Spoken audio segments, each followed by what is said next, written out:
Sister क्या नाम है आपका? मेरा नाम सिमरन है। कहाँ के रहने वाले हैं आप? मैं सुल्तानपुर के पास पिंड है सादपुर, वहाँ से रहने वाली हूँ। पिछले 14 साल से आपको रीढ़ की हड्डी का रोग था जी। आप खुल के बताएं कि कैसे ये रोग शुरू हुआ और कैसे आपको क्या क्या समस्या रहती थी उस समय? जब मैं बचपन में अपने फ्रेंड्स के साथ खेल रही थी, अपने नेफ्यू और नीस के साथ, तो मुझे चोट लगी थी। उसकी वजह से मेरी रीढ़ की हड्डी के मनकनों में स्पेस आ चुकी थी। तो उसके बाद जैसे मैं अपने घर अपने मम्मा पापा को बताया, जैसे मैं अपने क्लास जाती थी तो क्लास में जब मैं बेंच पे बैठती थी तो बेंच पे जैसे मुझे प्रॉब्लम आती थी बैठने में, तो मुझे लगता था कि मेरी रीढ़ की हड्डी में प्रॉब्लम आ रही है। तो मेरा जो बॉडी पोस्चर था वो चेंज होता जा रहा था, क्योंकि डाउन जा रहा था वो, तो मुझे बहुत ज़्यादा फील होता था। तो मेरे फ्रेंड्स ने भी वो चीज़ को देखा था कि मैं ऐसे हो रही हूँ। तो मैंने जब अपनी फैमिली को बताया तो उन्होंने मुझे फिजियोथेरेपिस्ट को दिखाया। तो उन्होंने जब मुझे दिखाया तो डॉक्टर ने जब मुझे चेक किया तो उन्होंने बोला कि आपका एक्सरा करना पड़ेगा। तो एक्सरा करने के बाद उन्होंने जब मेरा एक्सरा हुआ तो उसमें आया कि मेरे मनकनों में स्पेस है। तो वो स्पेस इतनी ज़्यादा थी कि 3-4 महीने रेगुलर बेसिस पे मेरा ट्रीटमेंट चला। वो मेरी थेरेपी करते थे। उन्होंने एक मेरे लिए स्पेशल अमृतसर से बेल्ट बनवा के दिया था जो मैं डेली बेसिस पे यूज़ करती थी, स्कूल में लगा के जाती थी। बट वो बेल्ट जब तक लगाती थी मैं ठीक लगता था मुझे, मैं एक कंफर्ट जोन में रहती थी। बट जब मैं वो उतार देती थी तो मैं कंफर्ट जोन से बाहर आ जाती थी। कितनी बड़ी थी वो बेल्ट और कैसे उसको इस्तेमाल करते थे आप? वो एक कॉस्मोस मैग्नेटिक बेल्ट थी जिससे हमारे शोल्डर को वो होल्ड कर पाती है। होल्ड करने के बाद जैसे कि हम प्रॉपर वे से अपना चल फिर सकते हैं, लाइक हमारा कुब वगैरह नहीं निकलता। और आपकी बॉडी जैसे कुबड़े लोग होते वैसे होनी शुरू हो चुकी थी? हाँ जी। क्योंकि कैसे चलते कैसे थे उस समय? फिर उस समय मैं चलती तो अपना सही थी, बट जब मैं बैठती थी या लेटती थी मुझे दिक्कत आती थी, क्योंकि डॉक्टर ने मुझे सजेस्ट किया था कि मैं अपने जैसे गद्दे पे पिल्लोस लगा के उन पर ही लेटूं, विदाउट पिल्लोस में ना लेटूं। और जब आप चलते थे जैसे आप नीचे को झुक के चलते थे? जी, थोड़ा जैसे मेरे शोल्डर थे वो इतना ज्यादा पोस्चर चेंज हो गया था कि बहुत ज्यादा नीचे को गिरने लग पड़े थे। बहुत सारी थेरेपीज ली। एक ऐसी मशीन डॉक्टर ने मेरे पे यूज की जैसे एक बोल्ट हम कस करते हैं, उन्होंने मेरे मनकनों को कस करने के लिए एक ऐसी मशीन को यूज किया जो बहुत मेरे लिए पेनफुल था। बट मैंने अपनी फैमिली को बोला कि मैं ये ट्रीटमेंट और नहीं ले सकती, क्योंकि डॉक्टर ने बोला था कि अगर मैं ये ट्रीटमेंट अपना पूरा नहीं करूंगी तो इसका इफेक्ट मेरे फ्यूचर कैरियर में पड़ सकता है। क्योंकि जो मेरी नर्व्स मेरे मनकने प्रेस हो चुके थे उसमें हमारे ब्रेन को जो नर्व्स जाती हैं वो प्रेस हो चुकी थी साथ में। और 14 साल आपने इलाज करवाया इसका? जी, 14 साल से 3-4 साल मेरा लगातार चलता रहा इलाज। उसके बाद जब मैंने अपनी 12th के बाद मैं ग्रेजुएशन स्टार्ट किया तो मैंने होटल मैनेजमेंट की है। तो होटल मैनेजमेंट तक थोड़ा मुझे ठीक लगता था। मैंने अपना बेल्ट जैसे यूज करती रही तो तब तक ठीक लगता रहा। बट गर्मियों में वो यूज करती थी तो बहुत प्रॉब्लम आती थी, क्योंकि वो बहुत ज्यादा उसमें पसीना वगैरह मुझे फील होता था। तो उसके बाद जब मैं ग्रेजुएशन के लिए गई तो ग्रेजुएशन के टाइम पे जैसे मैंने होटल मैनेजमेंट किया है तो मैं बेकरी शेफ हूँ, तो मैं जैसे डो मशीन वगैरह उठाने लगती थी तो ट्रेनिंग में मुझे फिर उस चीज़ ने प्रॉब्लम देना शुरू कर दिया। तो जब वो चीज़ मुझे दोबारा प्रॉब्लम देने शुरू की तो मैं उसकी वजह से डिप्रेशन में चली गई, क्योंकि मेरे करियर और फ्यूचर का सवाल था। मैं अपनी ट्रेनिंग में थी तो मैं ट्रेनिंग पे बेकरी डिपार्टमेंट में वर्क कर रही थी। तो मेरे शेफ ने मुझे बोला कि मैं अपना काम करूँ, डो मिक्सर मशीन में डो लगाऊँ। ब्रेड का डो लगाने लगी तो डो लगाते समय जब मैंने उस मशीन को उठाया तो मुझे वो प्रॉब्लम दोबारा महसूस हुई कि मुझे वो प्रॉब्लम हो रही है। तो 6 मंथ के ट्रेनिंग सेशन में मेरी इतनी हालत खराब हो गई थी। 15 घंटे मेरी ड्यूटी होती थी, जैसे सुबह 6 बजे चले जाना, रात को 10-11 बजे मुझे फ्री करते थे। तो मेरा बहुत लॉन्ग टाइम पीरियड मेरी ट्रेनिंग चलती थी। तो उसकी वजह से मुझे बहुत दिक्कत आई। 6 महीने बाद जब मैं घर पे वापस आई तो मैं डिप्रेशन में बुरी तरह से जा चुकी थी। आप चल के दिखा सकते हैं कि पहले कैसे चलते थे आप जब नीचे को झुक के चलते थे? आप थोड़ा सा चल के दिखाएं आप। मैं पहले चलती तो सेम एज इट इज ही थी, बट जो मेरी ये शोल्डर की पोजीशन है ये यहाँ पे नहीं थी, वो बिल्कुल को नीचे को आ चुकी थी। आपका बॉडी का जो पोस्चर था वो आगे को झुका हुआ था। किस तरह से था वो? करके दिखाएं एक बार। वो ऐसे था, वो बिल्कुल में स्टेबल नहीं था। तो उसके बाद क्या हुआ कि जब मेरी ये चीज बिल्कुल इस चीज ने मुझे इतना ज्यादा प्रॉब्लम दे दिया था कि जब मेरे को लगा कि मैं डिप्रेशन में जा रही हूँ तो मेरी सिस्टर ओपीडी अटेंडर थी साइकियाट्रिस्ट की। तो मैंने अपनी सिस्टर को बताया, उसने देखा मैं बहुत इंट्रोवर्ट पर्सन होती जा रही हूँ, मैं बोलती नहीं हूँ, फैमिली के बीच में नहीं रहती, मैं एग्रेसिव हो गई हूँ। तो मैं बहुत ज्यादा चिड़चिड़ापन आ गया था, मैं किसी को बुलाना पसंद नहीं करती थी, तो अकेला रहना पसंद करती थी। तो उसमें ऐसे हुआ कि मेरी सिस्टर ने मुझे कहा कि मैं ओपीडी अटेंडर जैसे साइकियाट्रिस्ट की हूँ, तो उन्होंने मेरा ट्रीटमेंट स्टार्ट करवाया, मुझे साइकियाट्रिस्ट को दिखाया। तो तब पता चला कि जो चीज है वो मेरी जो मतलब बचपन में हुई थी, उसी की वजह से वो मुझे इफेक्ट कर रही है क्योंकि मेरी नर्व्स ज्यादा प्रेस हो चुकी थी।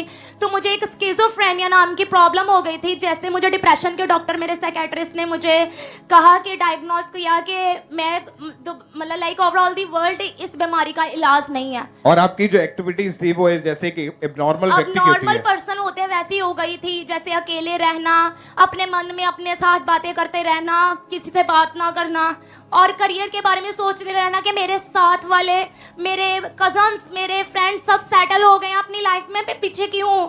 जब हम एक टॉपर होते हैं ना यूनिवर्सिटी के, तो हमें फील होती है कि हम फेलियर क्यों फेस कर रहे हैं। तो मैं फेलियर को फेस कर रही थी। मेरा ड्रीम था कि मैं बेकरी शेफ बनूंगी, मैं मास्टर शेफ देखती थी। तो मेरे ड्रीम, मुझे बिल्कुल ये हो रहा था कि मेरे ड्रीम मेरे हाथ से जा रहे हैं। मैं ये लाइफ डिजर्व नहीं करती कि हे भगवान, तू जहाँ पे भी है, तूने मुझे लाइफ दी है, तू कहीं ना कहीं तो मुझे सुनता होगा। तो और 6 साल आप एक ही बंद कमरे में रहे। यस, 6 साल मैं अपने घर में रही। मेरे पेरेंट्स भी मुझे ताने देने लग पड़े थे कि वो ऐसे बन गया है, वो ऐसे बन गया, वो सक्सेसफुल हो गया, तू यही रह गई है, क्या फायदा हुआ तुझे पढ़ाने का, तू तो टॉपर थी यूनिवर्सिटी की। तो मेरे मदर को मेरे लाइक चाची एंड ऑल बोलते थे, तो मुझे बहुत ज्यादा इंसल्ट फील होती थी। और सभी आपको पागल समझते थे, पागल बोलते थे। राइट, स्पेशली मेरे घर के। और जब ऐसा बोलते थे तो कैसी हालत आपकी रहती थी उस समय? मैं मोस्टली एडमिट रही हूँ अपनी लाइफ में, और उस वजह से मैं बहुत ज़्यादा डिप्रेस थी। प्रेशर था फैमिली का, फॉरेन का अप्लाई करवाने की, उन्होंने बहुत बार कोशिश की कि मेरा बन जाए, उसमें भी मुझे फेलियर मिला, तो मैं और ज़्यादा डिप्रेशन में चली गई। तो उसकी वजह से डिप्रेशन, फेलियर, और वो एक पेन जो एक अकेले बंदे को होता है कि हाँ मैं अकेले कमरे में हूँ, मुझसे कोई पूछ क्यों नहीं रहा कि मैं क्यों ऐसी हूँ, मेरे साथ ये सब क्यों हो रहा है। और आपको उस समय लगता था कि शायद मैं इसी बीमारी में मर जाऊंगी। यस, मेरे माइंड में नेगेटिव सुसाइडल थॉट्स आते थे। मैं चाहती थी मैं अपनी लाइफ को खराब कर दूं। जब मैं अपने कजन्स को आगे बढ़ते देखती थी कि उनकी वजह से मुझे सुनना पड़ता है कि मुझे तो अब फैमिली भी कहने लगी है, तो मेरे फ्रेंड्स भी मुझे बोलते थे। कितने डॉक्टर और कितने हॉस्पिटल चेंज करके देखे उस वक्त आपने? 8 to 9 डॉक्टर्स के पास मेरा मोस्टली आज तक ट्रीटमेंट हुआ है, और सबसे ज्यादा जो मेरा भयानक ट्रीटमेंट था वो साइकेट्रिस्ट के पास था, क्योंकि उसने मुझे ऐसी टैबलेट्स देनी स्टार्ट कर दी थी कि जब मैं रात को 8 या 9 बजे वो टैबलेट लेती थी, तो वो टैबलेट लेने के बाद नेक्स्ट डे मैं दोपहर को 3-4 बजे उठती थी। और इन 14 सालों में लाखों रुपए आपने इलाज के ऊपर लगा दिए थे। 8 से 9 डॉक्टर चेंज करके देख लिए, 14 साल लगातार दवाइयां खाई। जब कुछ भी फर्क नहीं पड़ रहा था, फिर खामरा चर्च के बारे में कैसे मालूम हुआ आपको? मेरे एक सीनियर थे, लाइक जैसे उन्होंने मुझे जीसस क्राइस्ट के बारे में बताया था। तो एक दिन मैं एडमिट थी, तो मैं एक दिन लेटी हुई थी, तब मैं बेबी टेस्ट हो चुकी थी। तो हॉस्पिटल के स्केचर पे मैं लेटी हुई थी, तो मुझे एक ड्रीम आता है, मेरे ड्रीम चल रहे हैं, तो मुझे परमेश्वर की आवाज सुनाई दी। उन्होंने 2 बार बोला सिमरन सिमरन। तो मैं बहुत ज्यादा डर गई कि मुझे आवाजें कौन दे रहा है। तो उन्होंने बोला कि मेरा पौलुस आज भी जिंदा है। उन्होंने मुझे पास्टर अंकुरुल्ला के रूप में मेरे पेट पे, मेरे लीवर पे ले हैंड किया। मैं इनको नहीं जानती थी कि ये कौन है। यूट्यूब पे मैंने कुछ नहीं देखा था, जस्ट ये मुझे दिखाई दिए, एंड मैंने बात की अपने फ्रेंड से कि ये चीज मेरे साथ हुई है, अपने स्पिरिचुअल फादर को बताया। तो यहाँ की जो मिनिस्ट्री कपूरथला में है, मैं वहां पे गई, मैंने उनसे बात की कि मेरे साथ ये चीज हुई है। तो उन्होंने बोला कि आप खामरा चर्च जाओ। तो मैं खामरा चर्च आई, यहाँ पे मेरी काउंसलिंग हुई। तो काउंसलिंग होने के बाद इन्होंने मुझे बोला कि आपको ले हैंड की ज़रूरत है, तो मेरी ले हैंड हुई। तो जो मैं जैसे कि मैं लीवर के लिए अपने एडमिट थी और उस डिप्रेशन की वजह से एडमिट थी, तो उन्होंने मुझे जैसे बोला तो मैं यहाँ पे आई। उसके आने के बाद यहाँ पे मेरा ले हैंड हुआ। 19 मार्च को भी मेरा ले हैंड हुआ था। उसके बाद मैंने डेली यहाँ पे आना शुरू किया। 1 वीक की यहाँ पे सेवा के लिए आई। वो सेवा करते करते मुझे ऐसा लग रहा था कि मेरा डिप्रेशन जा रहा है। मैं जीसस क्राइस्ट को फील करने लगी थी इस चर्च में, क्योंकि ये चर्च मुझे ऐसा लगता था कि वो यहाँ पे है।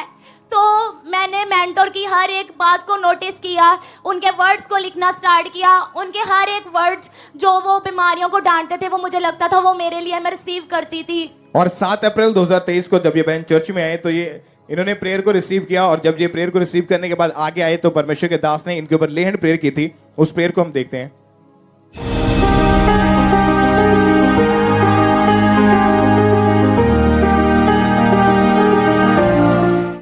जीसस ने कहा सब कुछ पूरा हुआ। उसने हमें अधिकार दिए हैं, उन अधिकारों का प्रयोग करना होगा।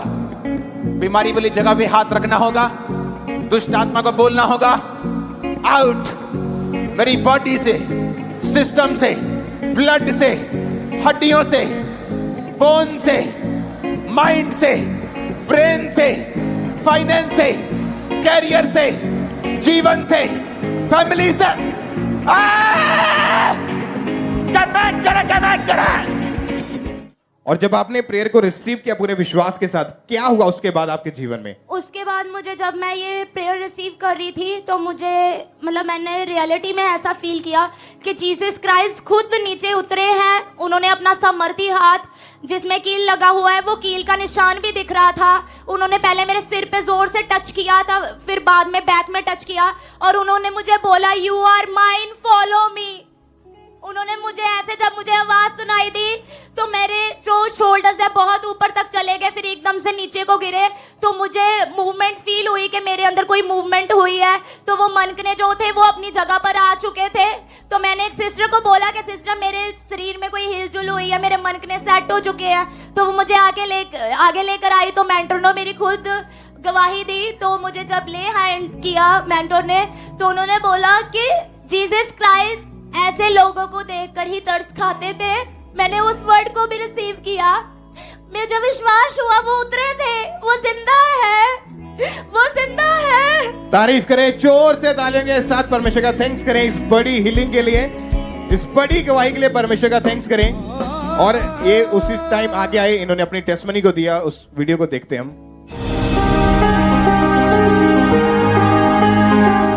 14 साल से लगातार रीढ़ की हड्डी में दिक्कत थी और स्पेशल डॉक्टर ने डिजाइन करके बेल्ट इनके लिए बनाई थी। लेकिन आज विश्वास के साथ प्रभु के घर में आए, परमेश्वर ने छुआ और आराम आया और शिफा दी है। ओह, लेके आओ। खुदावन जब ऐसे लोगों को देखता था वो तरस से भरता था। अपने हाथों को उठाओ, आपके लव्ड वंस, रिश्तेदार, परिवार वाले आज हीलिंग को रिसीव करें आप। अच्छा, ये भी ऐसी, ये बेल्ट थोड़ी है, अरे ये भी शिकंजा टाइप है कुछ। Jesus Christ, thank you Lord. आँख चलाली मैनू बना अपने नाल बिठाया, गीत तेरे गावांगे, तेरे पीछे आवांगे। Hallelujah, hallelujah. तारीफ करें, परमेश्वर का थैंक्स करें। और उस दिन के बाद आज कितने दिन हो चुके कि आप बिल्कुल ठीक हैं? 10 डेज हो चुके हैं, मैं बिल्कुल ठीक हूँ।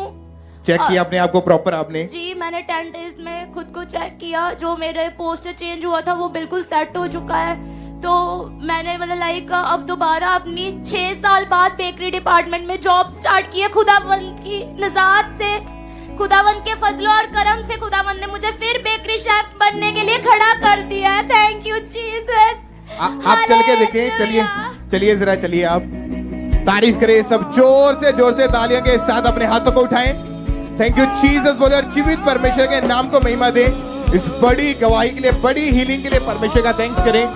जोर से तालियों के साथ उस जीवित खुदा के नाम को महिमा दे। परमेश्वर ने इस बहन को नया जीवन दिया और 14 साल पुराने उस रोग से, 14 साल पुरानी उस बीमारी से आजाद किया। आज ये बहन पूरी रीति के साथ हील है। परमेश्वर की तारीफ करें। थैंक यू जीसस बोले और जीवित परमेश्वर के नाम को महिमा दे। इस बड़ी हीलिंग के लिए, इस बड़ी गवाही के लिए परमेश्वर की तारीफ करते हुए चर्च ब्रांचेस में भी, ऑनलाइन व्यूअर सब हालेलुया बोले और जोर से परमेश्वर के नाम को महिमा दे।